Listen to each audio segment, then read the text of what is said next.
and I belong to nobody. Atn covers it all on Atn Politics today.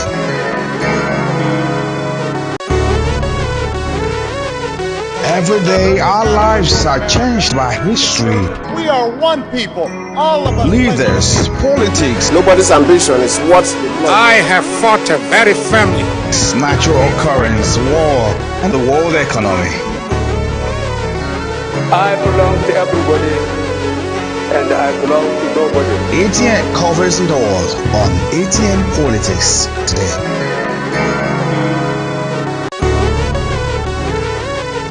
Every day our lives are changed by history.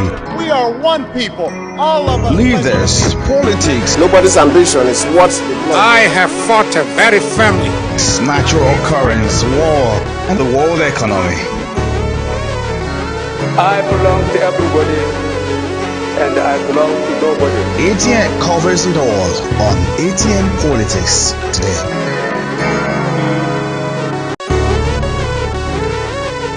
Every day our lives are changed by history.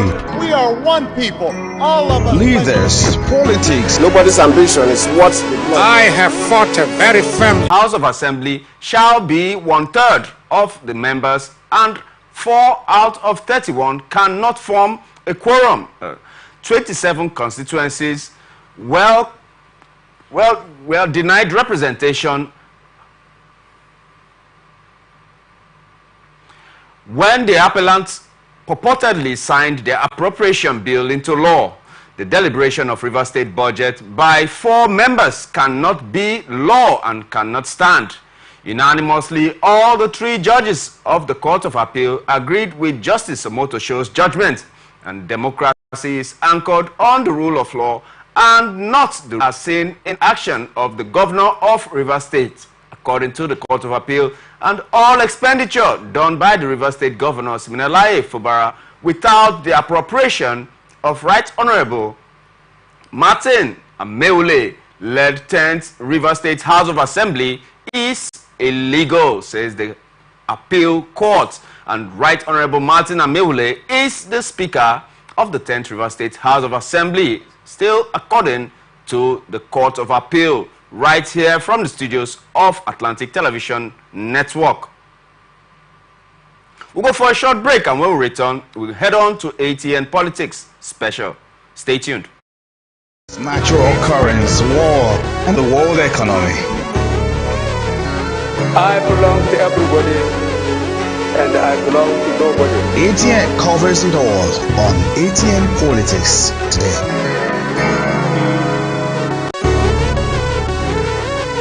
Every day our lives are changed by history. We are one people, all of us. Leaders, politics. Nobody's ambition is what I have fought very firmly. Natural occurrence, war, and the world economy. I belong to everybody. Nobody's ambition is what I have fought very firmly. Natural occurrence, war, and the world economy. Isn't all on Atn Politics today.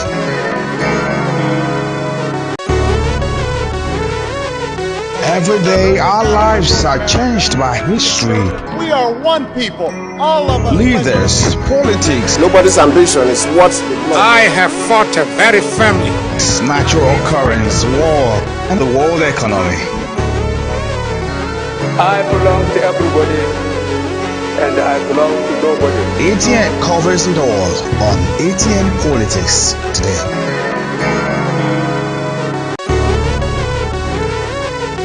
Every day our lives are changed by history. We are one people, all of us. Leaders, politics. Nobody's ambition is what I have fought very firmly. Natural occurrence, war, and the world economy. I belong to everybody, and I belong to nobody. Atn covers it all on Atn Politics today.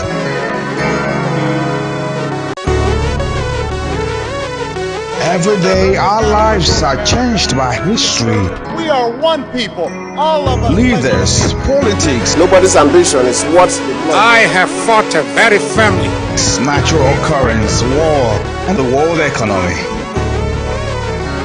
I belong to everybody and I belong to nobody. Atn covers it.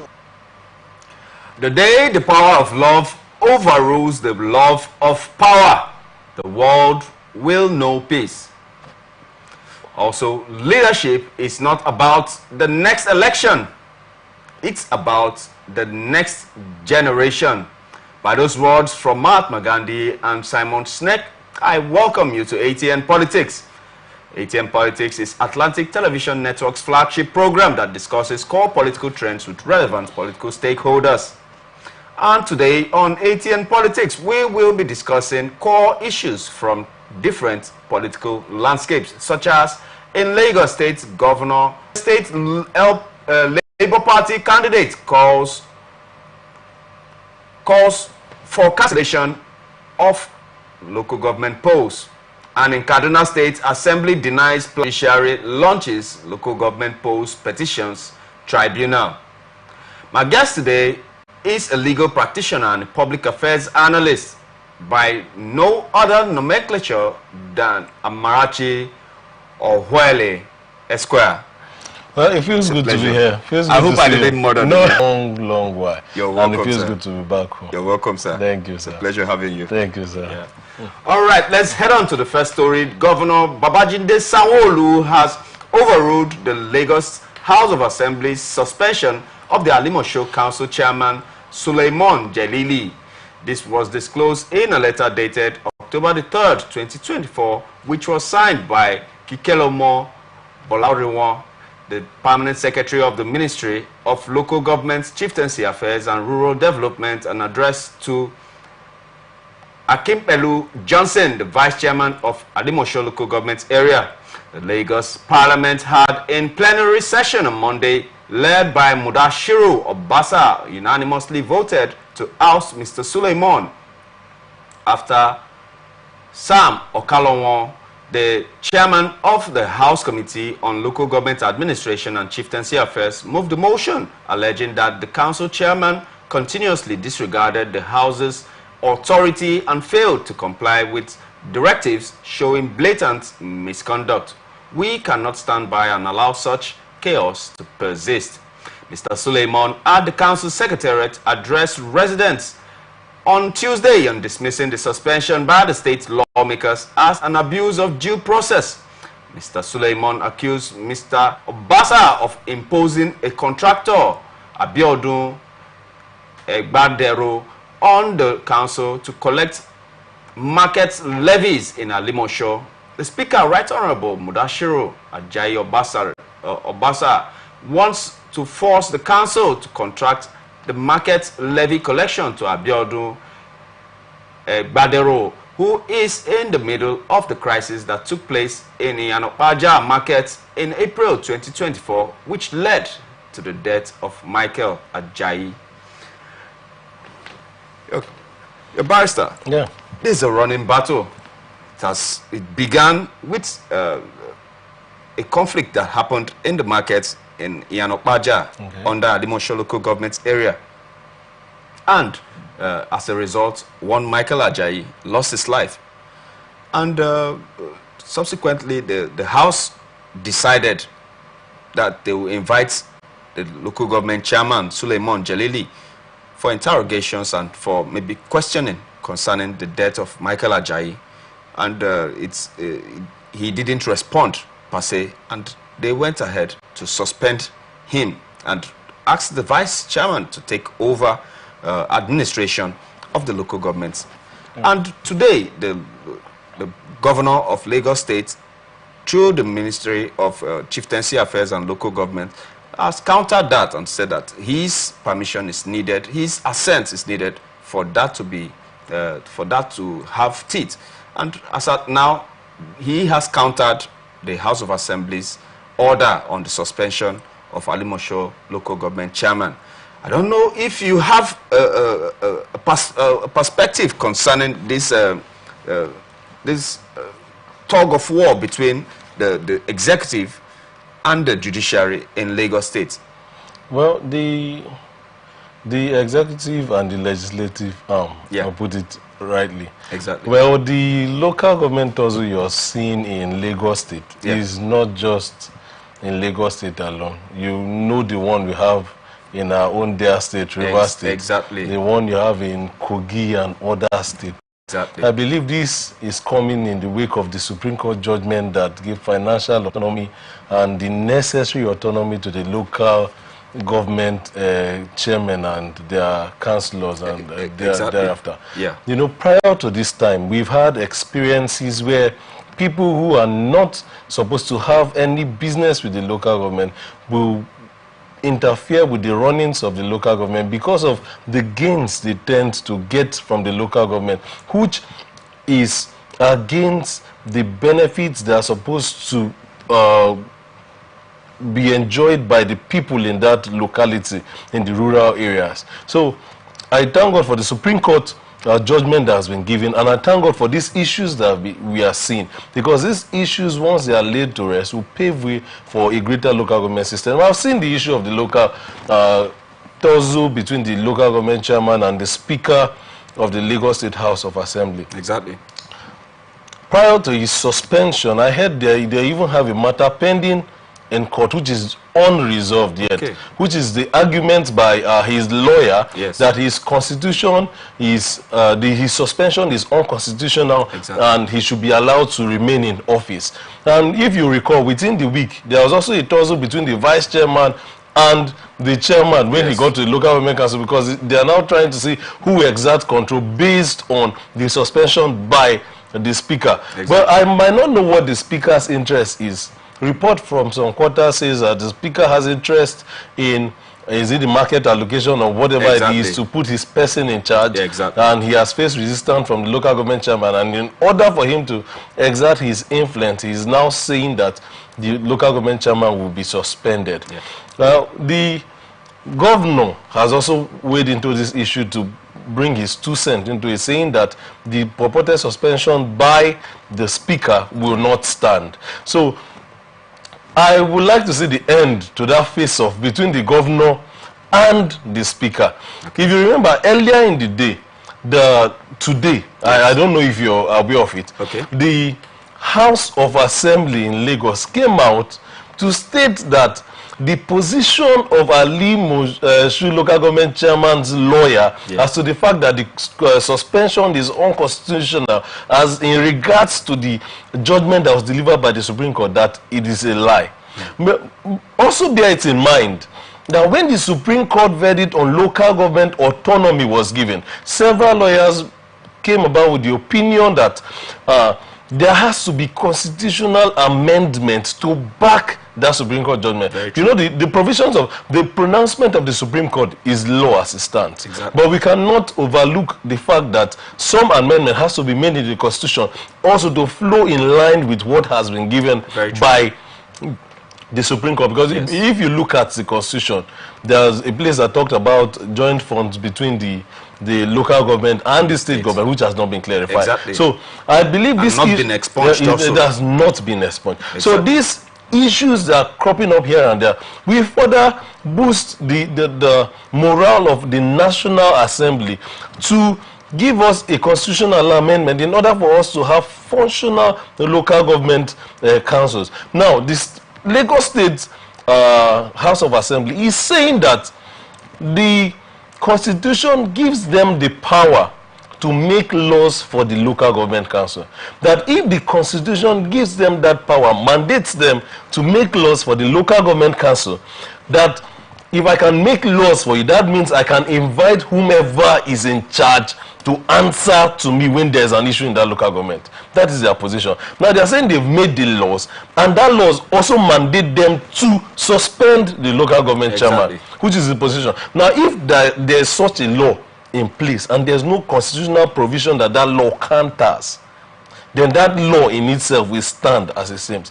The other issue we want to look at is the constitution of the members that formed a quorum to pass that suspension on the local government chairman. Then the other issue you want to look at is the governor's interest in that local government. Well, this issue you're saying is a very broad issue. I know that at the end of the day, the courts will come in to give their verdict and put an end to this issue. I hope it won't be like River State issue that has no end. I mean, we will still find our way back to River State. But for now, let's clarify. There is a salient issue that I've been bothering some of my guests throughout this week since this story broke out. The functionality or the relevance per se of the Legislative Council of the local government. What role does it still have to play in our present political system? Does it really have to exist? If it's existing, do they have powers over the chairman?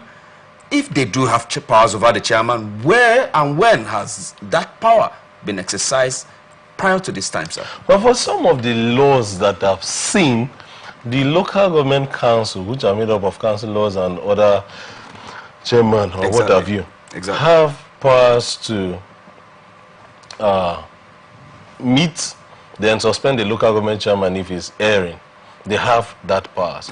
But if there are also provisions in that same law that grants powers to the state assembly to suspend an erring chairman, then notwithstanding the powers by the local government council, the state assembly can also go on to suspend the chairman. Because, you know, in as much as the governor has powers over his subordinates and some of the lawmakers which we see playing now, which is not supposed to be. At the local government areas too, the local government chairman can also exert his influence on the councillors. Just like you've rightly pointed, I have never seen or heard in Nigeria that the local legislative council has come at any time to come and say we want to suspend this local government chairman or make inquiries into whatever is going on in the local government chairman.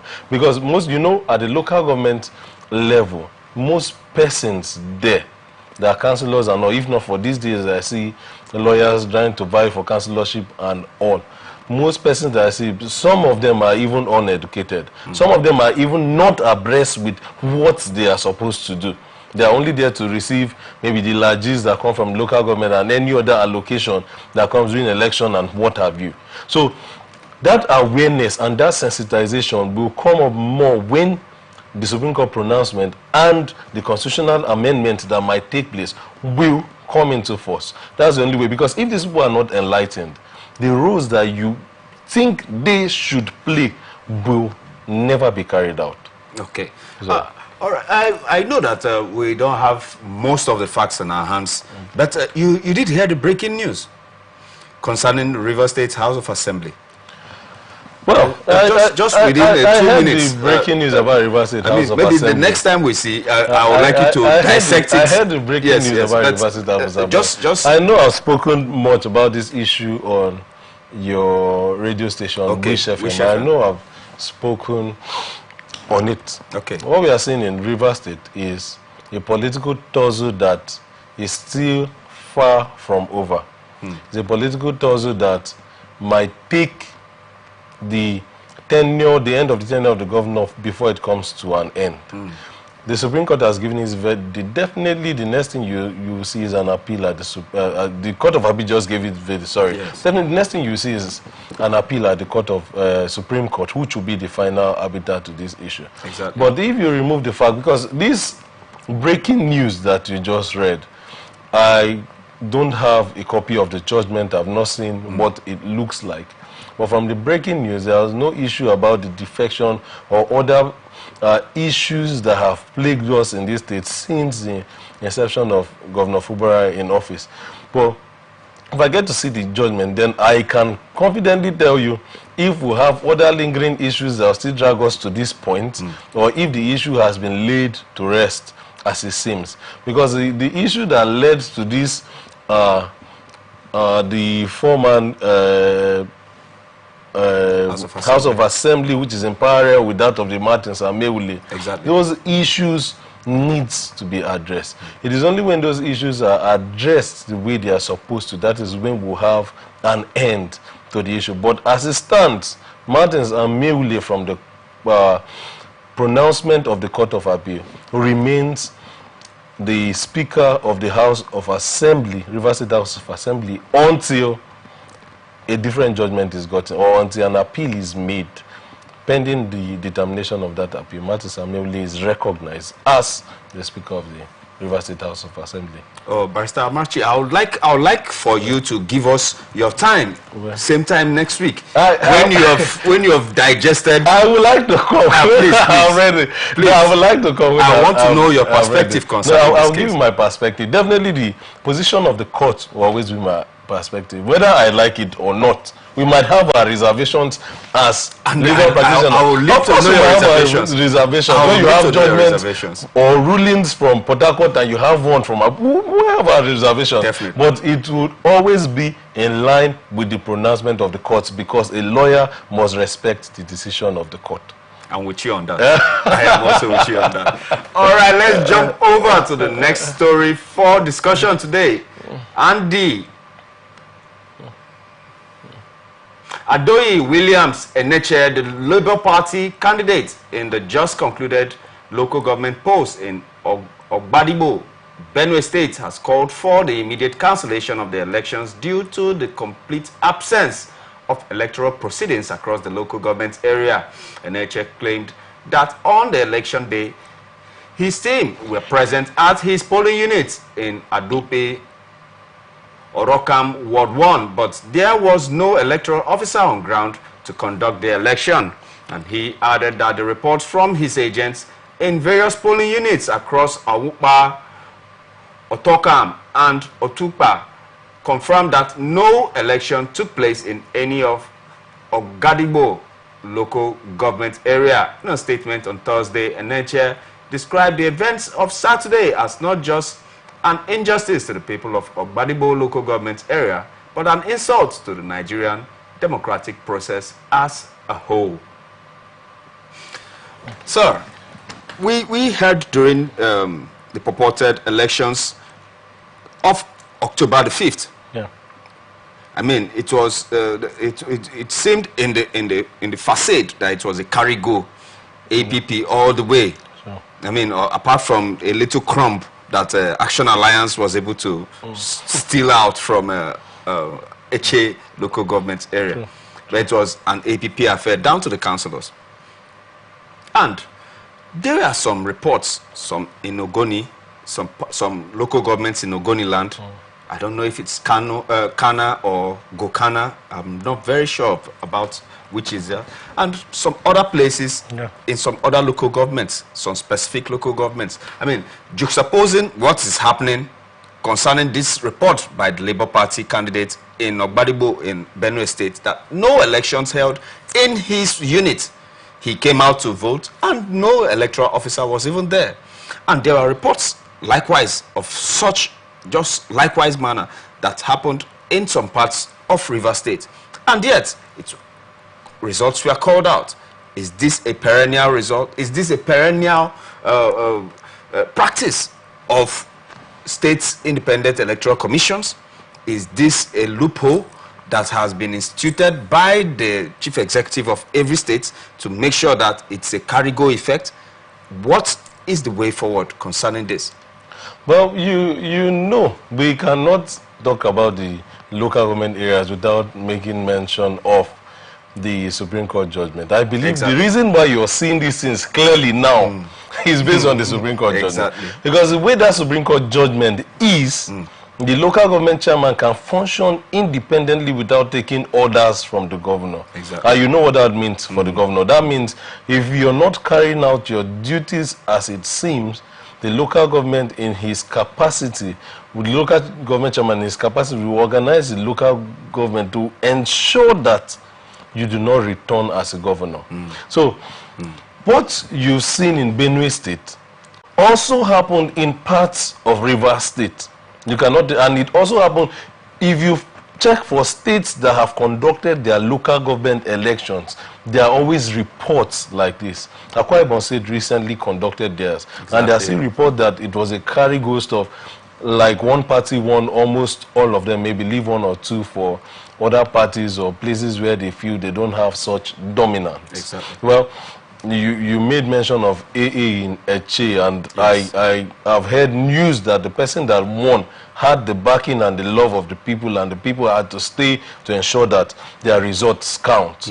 Well, this carry-go effect that you're seeing, this thing that you're seeing here and there, that one party is winning all, and the party that you feel is winning are people that have pledged loyalty to the governor, people who you feel might obey the governor at every beck and call, exactly, is due to the local government independence, because the governor still has, or the governors in these states that have conducted this election still want to have a form of control over the local government chairman. They want the local government chairman to know that they are the ones putting them there, and they still owe them that loyalty whenever they ask. You know, the funds coming into the local government are not just small funds. Exactly. They are huge funds. And the local government has been used as a means of siphoning funds without giving proper accounts over the years. You understand? Very true. I know that it is the issue of River State that has brought about this local government autonomy that we are having now. Exactly. And I'm happy with the fact that we have this local government autonomy. At least in my village, if I don't see any dividends of democracy, I'll march to the council and I'll protest to ensure that it works, because I know the local government chairman will not have any excuse to give. You know, when they have these joint funds, the local government chairman can say, I'm doing what I can do to the best of my ability based on the allocation that has been given to me. But now the Supreme Court has said, you have all the funds. Go ahead and do what you want to do with the funds and give accounts to the people when they ask for it. Now, in Benue State, he has said there are no local government election was conducted in his own local government. Exactly. The candidate of the Labour Party. Yes. If he so feels distressed, he can apply to the local government, what's it called? Local government tribunal petition tribunal. Yes, petition tribunal to express his grievances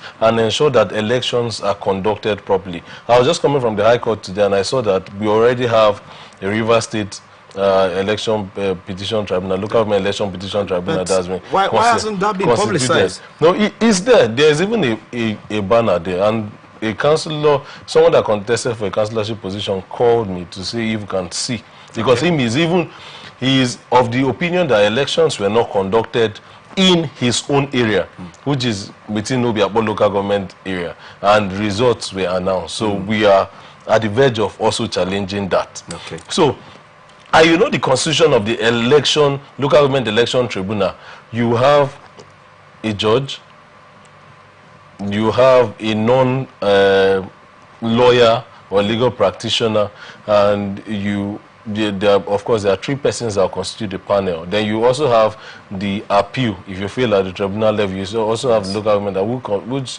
comprises basically of retired Federal High Court or State High Court judges who constitute the panel to sit on the appeal. Okay. So if this panel is constituted and you feel aggrieved with what has happened, and of course he said his team were on ground and they didn't see any election, definitely you present those facts to the tribunal. And I don't think any tribunal seeing such glaring evidence would not order for another election to be conducted. Because if you're saying you held election, the people that own the franchise should be allowed to exercise their franchise. It shouldn't be about one man's greed. It shouldn't be about one man's show of power. It should be about the people. If government is about the people, we will not have most of the issues we have here and there. We will not have so many poor people at the local level, poor, uneducated people who feed from their hand to their mouth, who do not even know what the future holds for them. Because the local government is established to give life to people at the locality, give them hope, give them the basic amenities that are supposed to be given to them. Because the government at the central cannot do everything, cannot go into those areas where the local government chairman can. So the people in charge should allow the local government chairman and the local government to exist independently, so the benefits of democracy can get to people at the rural area. But now we have a monster in the room. Okay. We all there is that eye, both from the federal INEC to the states, RISEC and SOSEC and all the SECs. And that I is very important, but it's called independent. Is it independent? How can we make the electoral process and the umpire as independent as possible to be able to churn out credible, free and fair election results that truly mirror the wishes of the people, sir? Well, I have on this station given my opinion on that issue. Okay. I've said that in order to have a truly independent electoral commission or a state independent electoral commission, because the word independent is captured in quotes. Exactly. Is, you can call it National Electoral Commission, because the independent, I'm yet to see how independent that independent stands. True. So, in order to have, then the chairman, the appointment of the chairman should be devoid of any interference or any suggestions from the presidency or the governor.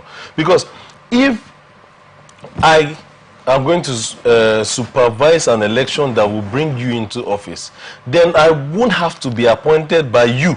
Because in appointing me, you will also factor in your interests. You appoint someone that will be loyal to you. So if we have a body of persons that are independent in themselves, appointing the independent National Electoral Commissioner and giving them finances straight from the treasury without the input of the governor or the president, or we allow them to raise their own finance to carry out their functions, then we'll have an independent body.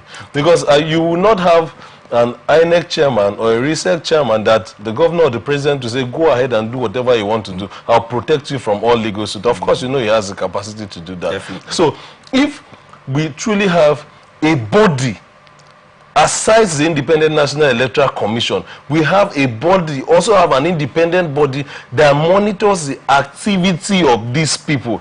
Maybe after an election, we have a body that sits to review the statistics from that election, to know if the election was conducted the way it's supposed to be conducted. Then we will have the kind of elections we need in this country.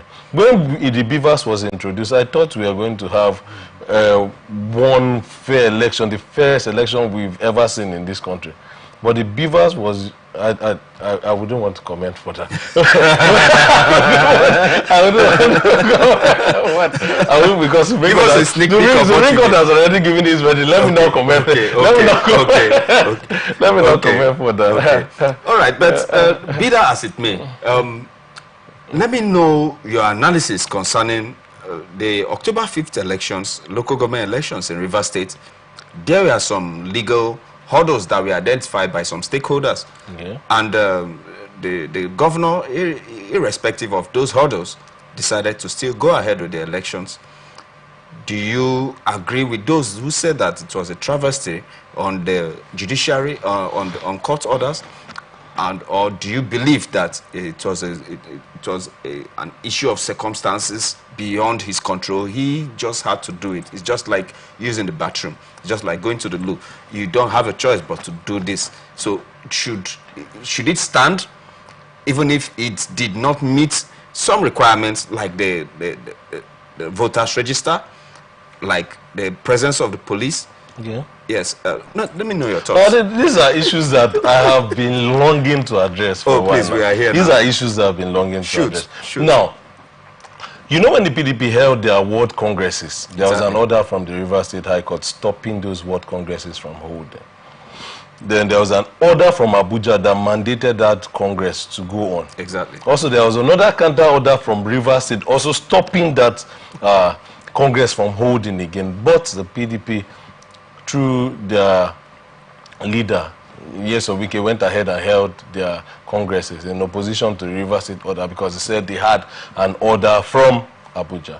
When that issue happened, I told the person next to me that if an order is given today on anything, the Rivers State government will go ahead and get their own order because the president has been set already. Now, prior to this election, some of the political parties like APC and PDP said they were not interested. To them, they said due process has not been followed. So, Rivers State government, seeing that these parties has removed themselves from the election, decided to go ahead and get a court order to mandate them to conduct that election. After the court order was gotten, another order was issued from a federal high court in Abuja, saying that the Independent National Electoral Commission should not release the voters' register to the Rivers State RISEC, Rivers State Independent Electoral Commission, and the police shouldn't be a part of the election.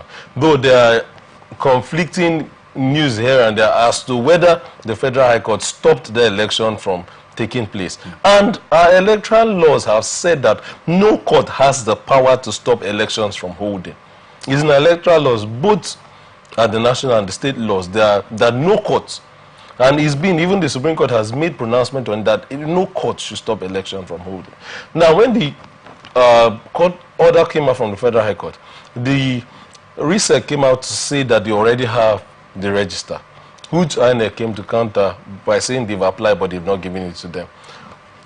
At that, I said there are conflicts here, but if they say the register is there, let's believe that the register is there. The police came out a few days, 2 days to the election. The police said they are only guarding the RISEC office, and they didn't make mention about not being part of the election. Only a day to the election, the police now came out to say that they are obeying the order from a Federal High Court. And I was like, can you have 2 orders and choose the one to obey? Of course, the police is a federal body, and to them, they feel they respect federal laws. The state cannot command the police. Seeing what was going on, the governor said, if the police doesn't want to be a part of our process, then we'll use our OSPAC and the rest to safeguard the election. People said this is one of the safest election they've ever witnessed in Rivers State. Well, seeing that election, I, for one, know that there are places that election did not hold. That results were still compiled. It is a regular practice in Nigeria that should be really frowned at. But as per the elections taking place, the governor had to ensure that the election was conducted in order not to have a judgment from the Court of Appeal mandating the former local government chairman to go back to office. It's a two-way thing. The fight in Rivers State is the fight for structure and the fight for power. Exactly. If you blink an eye, you're out. Yeah. So everybody is doing everything within their political strength to ensure that they exert control. And as the fight in Rivers State is, the 2 warring parties have stepped on a lot of toes. And people are agitated, a lot of persons are angry, and a lot of persons want to see to the end of this fight. After the election, we had issues of local government councils being burned, local government chairmen saying they will remove names of some persons from some buildings and what have you. We have still not seen an end to these issues. But my advice would be, we cannot use our hand to bring down our nation, whatever the issue is. We should look for a way to put this issue to rest for the interest of the Rivers people. If, peradventure, by the judgment of the Court of Appeal, Martins Ameule remains the speaker and the governor is stopped from spending from state allocations and all, what have you, because it doesn't have a budget, it would still not be in the interest of Rivers people.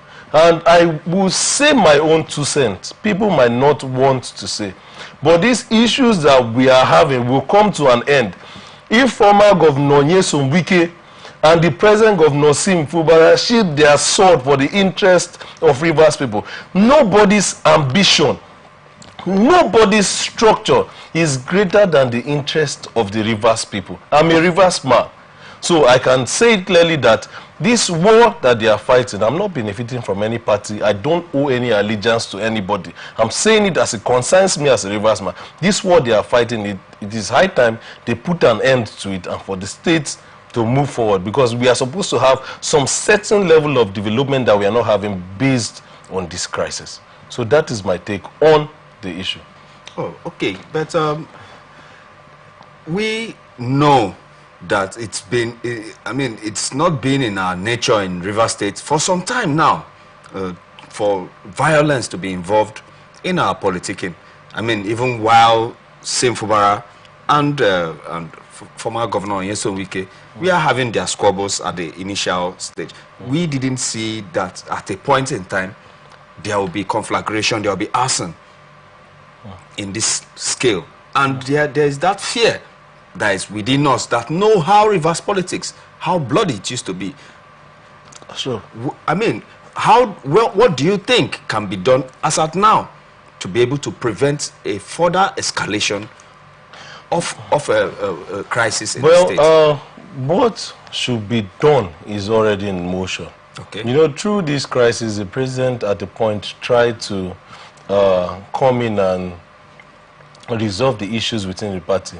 Though the resolution from the presidency that I saw was, to me, I felt it was one-sided. And to every sane person, you feel those resolutions were one-sided. So the president did not do what we expected of him. As the former governor is, he is answerable to the president. We all know that the former governor handpicked this present governor to be in office. But the fact that you put someone in office doesn't mean you have absolute control over that person. It does not work like that. So the president should call his minister to order. And as a father, he shouldn't be tired of brokering peace between warring parties. Now, you've seen that this issue is escalating beyond the point that it's supposed to be. Call the governor aside, call the former governor aside, and issue them a stern warning. You remain the president. Issue them a stern warning that if you hear any news of violence, then you'll be made to take actions against the erring party. You understand? So, but I have not seen the president in his capacity carry out the functions that are expected of him, because this issue, as it seems, has lingered for too long. And if the president cannot bring the issue to an end, I don't think there's anybody that can end this issue. But the president, per se, is a member of the APC. It is to his interest that the members of the PDP, I mean, squabble all they can, is to his credit. Well, why should he be the one? And this is a political issue. Yeah, this is a political issue. Yes, fine. It's not even an administrative issue. This is a political issue that might be to his interest, but to what gain? If this political issue extends beyond what it is, there will be anarchy in the land. And not forgetting that Rivers State, as in, is the heart of Nigeria. We produce oil in this nation, and if there are issues in this state, definitely oil production will suffer, which the federal government would not want to see. So aside their political gain, aside their political affiliation, we are talking about the interests of the nation at large if issues escalate. When people went to burn down local government council, if other persons went out on retaliatory attack, we wouldn't be here speaking. Maybe you'd have removed this suit and looked for where to hide first. Definitely. Because of gunshots. I've been in this state too long to know that after one or two issues, you will be running head-to-head because of gunshots. Yeah. There was a time during, was it in 2014 or then before Amechi came into office, during the Omeya region, yes, we couldn't stay in this state. Exactly. People were riding by, shooting guns. They wanted to invade the government house. I can still remember vividly. Yeah. By 5 o'clock, you'll be in your house in Porta. Yes. I'll be lying down under the bed because gunshot is ringing from everywhere. Exactly. We wouldn't want to go back to those days. So whoever is responsible for brokering peace should broker peace between the parties and bring these issues to an end.